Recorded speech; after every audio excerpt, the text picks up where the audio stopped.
కేటీఆర్ మహాధర్నాకు అనుమతించాలని బీఆర్ఎస్ నాయకులు బుధవారం అర్ధరాత్రి వరకు ఎస్పీ కార్యాలయం ఎదుట బైఠాయించడం పట్ల బీజేపీ జిల్లా అధికార ప్రతినిధి ఇందు భారతి స్పందించి ఇలా అన్నారు.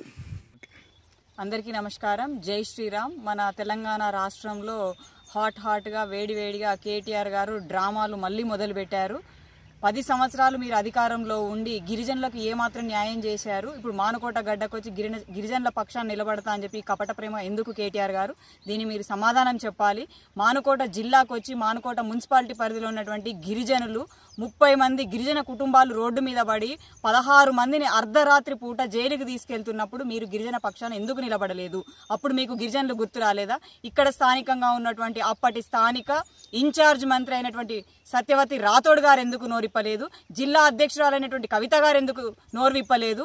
మానుకోట స్థానిక ఎమ్మెల్యే శంకర్ నాయక్ గారు ఎందుకు నోరిప్పలేదు?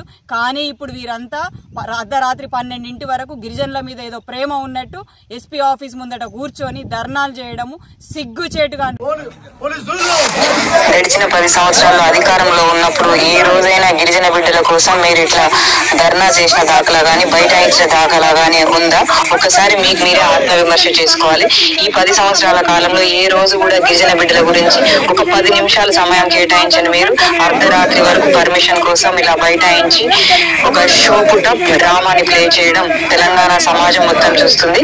ప్రభుత్వం పిరికి చర్య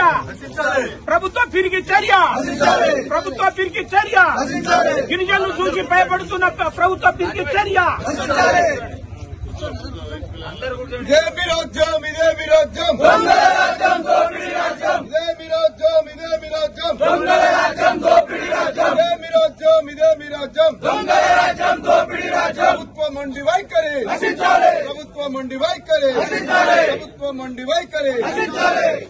ఎస్పీ గారు బయటకు వచ్చి వెంటనే ఎస్పీ గారు బయటకు వచ్చి వెంటనే ఎస్పీ గారు బయటకు వచ్చి వెంటనే ఎస్పీ గారు బయటకు వచ్చి వెంటనే ఎస్పీ గారు బయటకు వచ్చి వెంటనే ఎస్పీ గారు బయటకు వచ్చి వెంటనే ఎస్పీ గారు బయటకు వచ్చి వెంటనే ఎస్పీ గారు బయటకు వచ్చి వెంటనే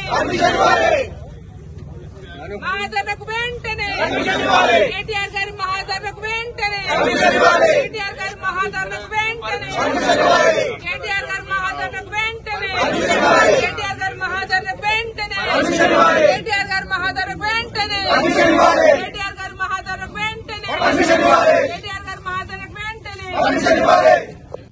మానుకోట మున్సిపాలిటీ గిరిజన బిడ్డలారా, మీరందరూ ఆలోచించాల్సిన విషయం ఏంటంటే వీళ్ళ మైలేజ్ కోసం తప్ప గిరిజనుల మీద వీళ్ళకి ఎటువంటి ప్రేమ కూడా లేదు.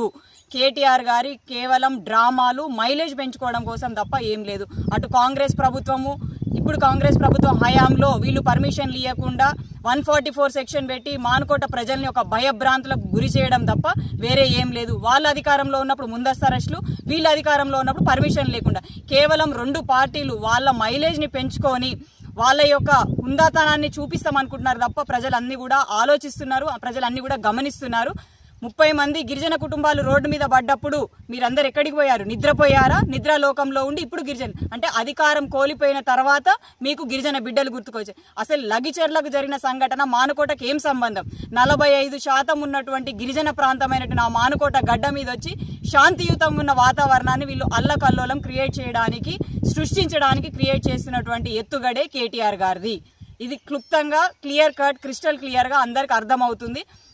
మేబీ మహబూబ్ నగర్, మహబూబాబాద్ ఈ 2 మహాతోని స్టార్ట్ అవుతుంది కావచ్చు. నేను సింక్ చేసుకుని మైలేజ్ పెంచుకుందాం అనుకున్నాడు కావచ్చు కేటీఆర్.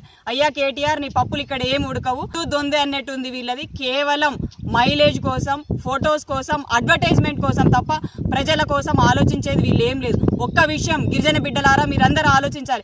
10 సంవత్సరాల అధికారంలో ఉండి మానుకోట గడ్డకు చెందిన ఏ ఒక్క గిరిజన బిడ్డకు వీళ్ళు న్యాయం చేశారు?